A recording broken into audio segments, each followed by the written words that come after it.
So what I'm looking at now is videos to say, can they put something on the part, a spray or, like a underseal, something to help. Duct tape. Duct tape. Get some duct tape. I think the quote they had was 26,000 from 2,000 the year before, and then that was rejected. And then I don't know. I don't know what to say really. I don't know. You just sell the car, won't you? Good morning, ladies and gentlemen. I have Richard from Challenge the Road on. We have just filmed 2 videos, but we struggled to keep them serious on this fun Friday. But this is a serious video. We are talking about an update on what's going on with Jaguar Land Rover thefts, values, and F Pace steering racks, I think you want to talk about, which is something that I have touched on briefly, but not in any great detail. So, Richard, what is the latest from, on all of that stuff? Well, thanks for having me again, Geoff. But F Pace, I had their owners come to me about this faulty steering rack, and it's a bit crazy, really. So basically, if you're driving an F Pace and you go in like 2 inches of water, which you do because you're in England, it does affect this steering rack. And there's been a huge amount of failures on the car from sort of 2016 to 2018 models. Hang on. So we're talking 2 inches of water. Where on the steering rack is the water getting into? So they come to me. Basically, the steering rack is exposed under there, and it just seems like any rain or problem, these steering racks are going. And they're going quite quick. And the Facebook group so they come to me to say, Richard, could you do a video about it? We want some help. They've gone from sort of 100 owners to now 800 owners on the F Pace, but the same steering rack is in the Range Rover Velar. Right. Now, I spoke to the lady, the admin there. She's obviously pretty upset because she had to buy another car because there's obviously the part shortage. So I'll give you an example. So that it happens to you today. It will come up on the screen and go, boom, you've got a power steering issue. You take it in and there's a crack in the steering rack. And these cracks are created by water ingress over time. So not protected. It's pretty much a faulty part.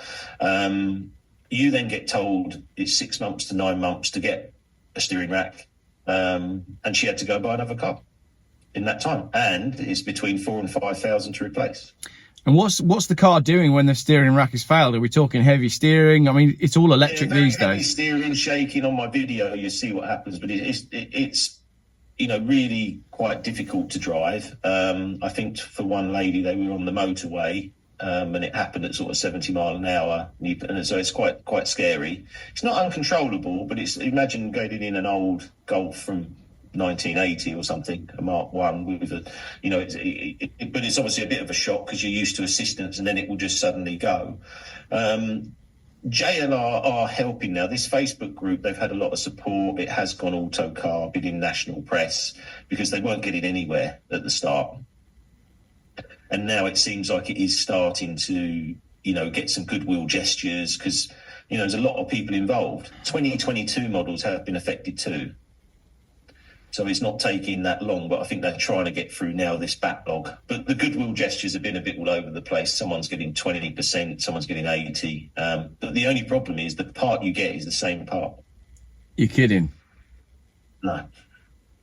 So what I'm looking at now is videos to say, can they put something on the part, a spray or, like a underseal, something to help. Duct tape.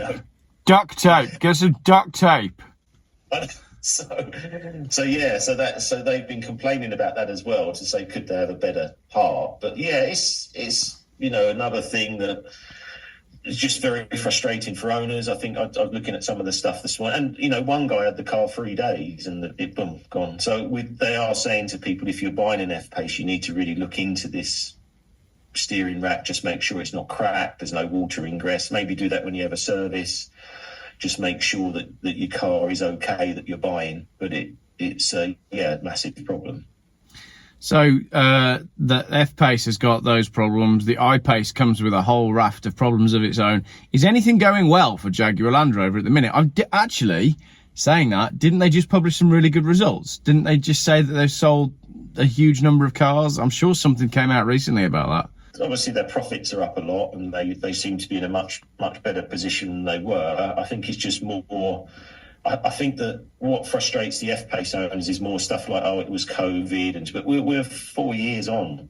There can't be so they have moved, I think, suppliers now. I think they've gone to Unipart as one sort of distribution because they had 4 or 6. But as I say, I think that what we'd probably like to see is them being just a bit more proactive. I think they look at things until, people really sort of stand up. Then nothing seems to happen, Geoff, does it? So Yeah. if you look at like the Land Rover theft thing, we tried, they were almost trying to, if you look at the CEO's message, it did say that it's sort of a bit of a myth, these Land Rovers being stolen. So I don't really understand well, they're either being stolen or they're not. You can't have an in-between. And Yeah. you can't have all these people saying they're stolen. No one wants to do that. So it's just, but I think that hopefully with the steering racks, they said they are making progress. The Facebook group and the stuff they've done, and hopefully the video I've done for them will help them.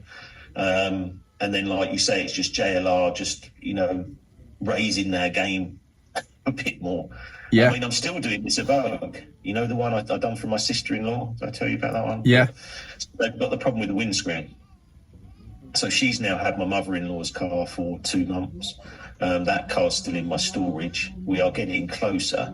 But obviously the water ingress from the windscreen went into the camera system through the dash. So and of course they wanted £1,000 to look at it. It's just nuts.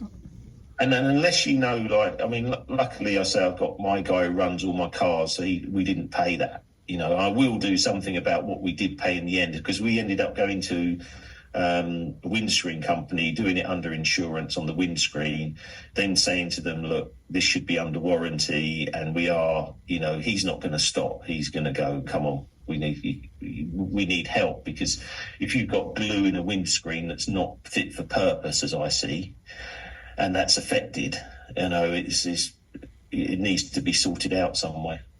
It just seems that JLR seem to fail at the real basics that then cause them massive problems. I mean, a steering rack that isn't sealed correctly and the wrong glue on a windscreen, you'd think with all their heritage of building cars, they'd have those things in the bag. Like, those things should be a given. I think they've got good-looking cars, and I think that's their saviour at the moment. Yeah.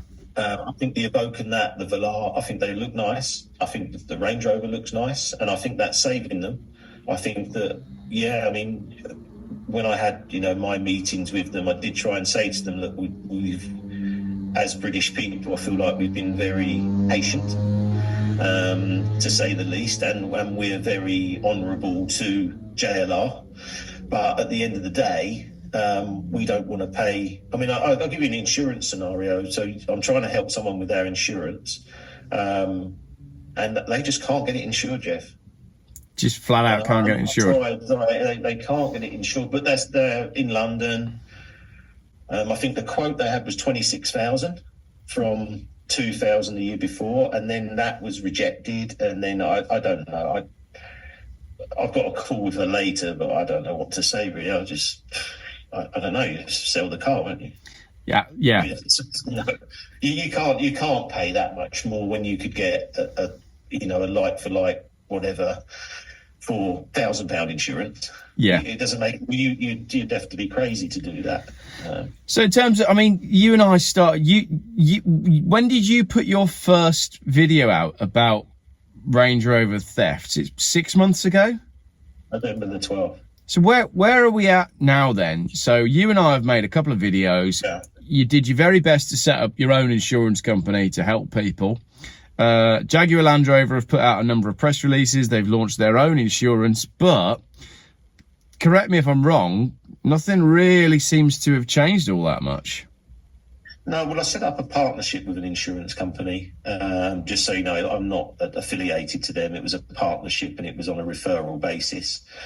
That's gone okay, but they needed to up their game because I gave them so many leads, right? 400 leads in a day. I don't think they realised. So they have now put more people on that, and I've structured it out so they contact them sort of 2 weeks before. We have had some success. We had 2 people that couldn't insure their vehicles at all and been sat on their drive for 6 months, and we got them through. I don't really know the ins and outs of all the deals because of GDPR and stuff, but they have got insurance. I am seeing people with quite low premiums as well on Land Yeah. Rovers, but in different areas of the country. So it's not all bad everywhere. The last BCM update I think I had was about 112,000 vehicles, but it's, a long, long way to go. I did come up with a bit of a plan the other day, actually. I was driving along thinking about this, and I thought, what can I do? And I was just thinking, if they were to, because this BCM update now is 10 minutes. So 10 minutes. I just thought, if they were to just say to us it was like £100 or something and done through a local Halfords or something, I'm sure all the owners would just want to do that. Why do we want to wait? I think this rollout is like years. Yeah. Years. I mean, they've agreed now to do, I think, is it 2018? Was it 16 to 18 models? Trying to remember. But they haven't even done the others yet. So, I do get a lot of messages saying, Richard, when are they going to do that? And I've asked them, and they've said they are still trying to work out a rollout plan. Wow. But there's so many to do on the other models, the 18s to 22s. Yeah. So, but I don't know. I'd love to have grabbed hold of it, Aaron. I'd love to be running that, because I would just go out and set up an area, because people would pay. Yeah. I think just because of and the only problem is, Geoff, when I go to the insurance companies, they're saying it makes no difference. Yeah, and that's that's what drives me mad. So I'm like, what makes a difference? And they're like, makes no difference. I'm like, well, this doesn't seem. What are we doing all this for then? So where's the depreciation got to then? So the insurance it's a bit all over the place, isn't it? So depreciation. The cars, I think, have stabilised a little bit, but from looking at sort of the auction YouTubes I watch, that a lot of them aren't being sold. All cars have dropped. Yeah. Obviously, they're dropping more. The reason I done the insurance was because I thought, if I partner with someone, surely this has got to turn around at some point. And I wanted to create a bit more of a community around the CTR, whether that's around finance, just helping people really. Yeah. And that's what I enjoy. I enjoy helping people out. It's just trying to work. There's always a way somewhere of working it. And I thought we might even be able to find like some sort of security device. I did have a company, they still haven't come back to me actually, but they said that there's a new tracker that, your car can't be taken or whatever. So I was like, okay, well, that's interesting tech for me. Could I have like a discount code for my subscribers or whatever? So that's still in the pipeline. Yeah. Yeah, it's not good, but as I say, I think that people have been very loyal. Yeah. Very loyal. Very loyal to the brand, Jaguar Land Rover, Range Rover, the models, the cars. And I've put up with quite a lot. Even like what I have, the P400E, I had quite a few gremlins with that car. I don't seem to get that as much with other vehicles. And I'll give you... That was a very, very polite way to put it. Yeah. And I got... He gave me the P400X, and I said to them, I just gave them sort of two or three things. I said, the first thing is, as soon as I put the car charger on the wireless charging pad, I was driving along on a call, and the call cut. And I thought, it's funny. I must have lost signal. But the phone was so hot, it had gone into like a limp mode on the phone. Yeah. I could hardly even pick it up. And I thought... So I said to them, we'd take that back and have a look or whatever. So then, and that was on the Range Rover. That was when I come up to Birmingham, wasn't it? To watch that football. And then they gave me the P400X. It had the same thing, where the phone was getting very hot. This is when they lent you a brand new one that you then couldn't insure. Yeah, well, I sort of advised not to really have a Range Rover on my policy, really. Even though I've got a lot of cars with them, and to tell the truth, I don't want to pay over the odds. Yeah. I could get, whatever. I've got a Taycan in the end or whatever I'm going to get. I don't want to pay 5,000-6,000 to insure. I'm not that worried about driving a Range Rover. I think my Rolls Royce was like 1,200. But Yeah, so from there, I think I gave them a couple of other things. I said about this thing at garages. Do you remember when I couldn't get in? There was something that I couldn't lock it. Yeah. And I just said to them it was just a bit weird that I couldn't lock the car for 2 minutes. And they said it might be someone jamming but I haven't gone up and tried that. Actually, I did go up there in the Taycan and just sat up there. But I don't know if it was at that time there was someone in the vehicle with a jammer or... I don't really know that side. And obviously Mark McCann done a huge video on it. I don't know if you've seen that. Yeah, on what he's doing there. So I had a good chat with him actually at Wembley as well, and just went through what's happening and what. But I think that they've said there's 0 thefts with the BCM update. If you have a BCM update, why is your insurance not less? I think it's because they're recovering the money. Yeah. All the stolen ones. So I think in 2 years' time, if more are rolled out and the thefts drop, then it get back to normal. Well, there's that many Range Rover Evokes for sale at the minute. Then, if we go wait 2 years, they're going to be £1,500. Well, yeah, and then you could have a cheap insurance. Yeah, because they've done it, and then you got to really know. I mean, tell the truth, I've been looking at them myself. I haven't bought anything lately because I don't know really what to buy, because it's like you're catching the falling knife scenario, aren't you? Where do you go? I thought with the Taycan I bought it at a good price, and now I realised I didn't. What did you pay for the Take? It was at 60 at the time. I remember 66, and it was 106 new. Yeah, it was 11 months old.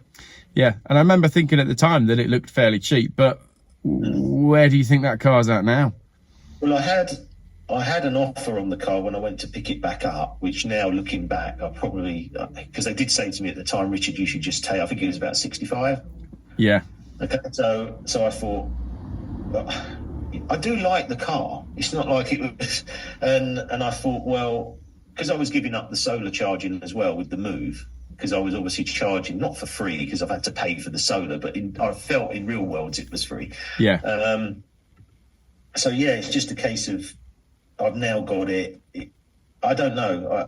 I think I'm probably in the 55s. Yeah. Maybe.